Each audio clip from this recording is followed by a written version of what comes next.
Birla industrial and technological মিউজিয়ামের যে workshop, সেই ওয়ার্কশপে রয়েছে আমরা এই মুহূর্তে। আমাদের সঙ্গে রয়েছেন কিউরেটর রাকেশ মজুমদার। আপনারা যে এই যে মডেল, আদিত্যর যে মডেল করেছেন, সূর্যের যে মডেল করেছেন, এর মধ্যে আজকে চাঁদমারি হলো, মানে চাঁদে যে চন্দ্রযান সফল হলো, এবার আমাদের সূর্যের অভিমুখে যাচ্ছি। 40 বার এর আগে গিয়েছে, 41তম বার আমরা যাচ্ছি, ভারত থেকে এই প্রথম। কি বিশেষত্ব এই আদিত্য?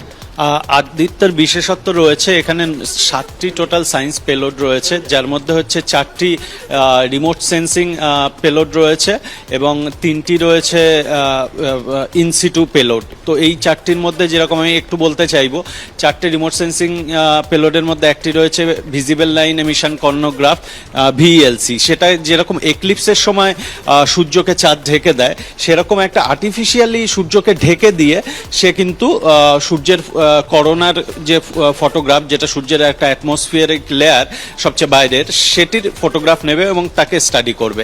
সেরকম রয়েছে SUIT, solar ultraviolet imaging telescope, সেটি ইউভি ওয়েভলেংথে সূর্যের ফটো নেবে, যেটা কিন্তু পৃথিবী থেকে সম্ভব নয় ওজোন লেয়ারের জন্য। তো পৃথিবীর অ্যাটমসফিয়ার পেরিয়ে লাগরাঞ্জিয়ান 1 পয়েন্ট, যেটা কিনা একটা গ্র্যাভিটেশনাল নিউট্রাল পয়েন্ট, সেখানে কিন্তু তার ফটোটা নিচ্ছে। এরকমই রয়েছে এক্স রেতে 2টি রিমোট সেন্সিং পেলোড রয়েছে, আর ইনসিটু রয়েছে প্লাজমা প্যারামিটার মাপার, পাপা রয়েছে পার্টিকেল অ্যানালাইজার, এছাড়াও রয়েছে ইনসিটু এক্সপেরিমেন্টের আরও পেলোড। তো এগুলো ম্যাগনেটোমিটার যেটাই রয়েছে 3 নম্বরটি ম্যাগনেটোমিটার, সেটা ম্যাগনেটিক ফিল্ড ওই পজিশনে মাপবে।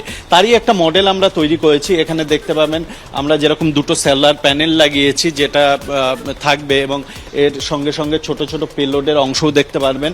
আর এর যে থ্রাস্ট ইঞ্জিন রয়েছে, সেই থ্রাস্ট ইঞ্জিনটাও নিচে দেখতে পারবেন। কারণ এই যে আদিত্য যাচ্ছে সূর্যের অভিমুখে, লাগরাঞ্জ পয়েন্টে থাকবে, এই গিয়ে যেগুলো স্টাডি করবে, কি কাজে লাগবে, ভারতের কি কাজে লাগবে, মানব সভ্যতার কি কাজে লাগবে? হ্যাঁ, একদমই।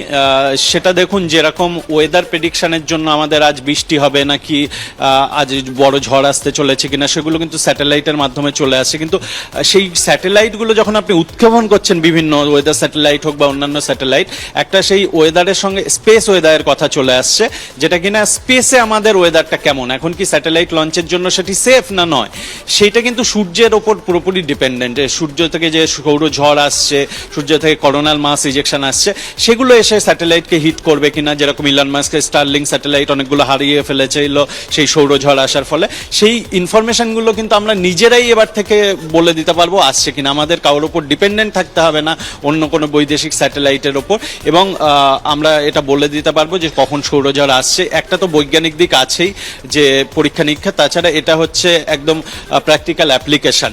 এছাড়া আজকে যে মডেলগুলো, সূর্যের মডেল, স্যাটেলাইটের মডেল যেটা করেছেন, এগুলো কি কর্মসূচি আছে? আজকে পড়ুয়ারা অনেকেই তো আসবে, সকলেই উৎসাহী।